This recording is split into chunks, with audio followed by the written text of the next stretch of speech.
Today's moi-moi is really delicious and you won't believe I made it using beans flour. Let's get started.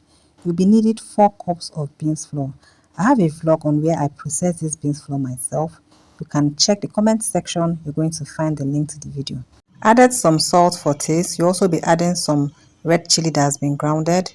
Set this aside. I have half liter of water and I'm going to top it up with half liter of hot water so as to get a warm water. I didn't want to mix with cold water. You're going to go ahead to mix this gradually so that it can gently come together, the lumps will dissolve and it's going to form a smooth paste so that you can use this appropriately.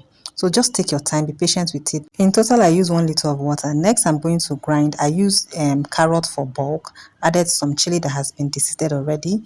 If you want more heat, you can double the size of pepper. If you want a very small amount of heat, reduce it. Added some crayfish, wash it and put it inside. Next is my onions. Onions is very good for moi-moi because it helps it become more fluffy, it gives it bulk, and it adds that very nice onion flavor to it. If you are coming across this video for the very first time, please hit the subscribe button, watch this video to the end, drop your comments in the comment section. If you have any question, ask them in the comment section.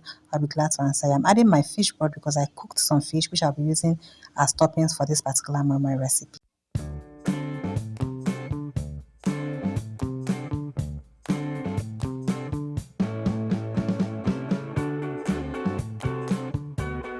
I added this for color. This is spicity, usually used to mix stews and jollof. It tasted really nice.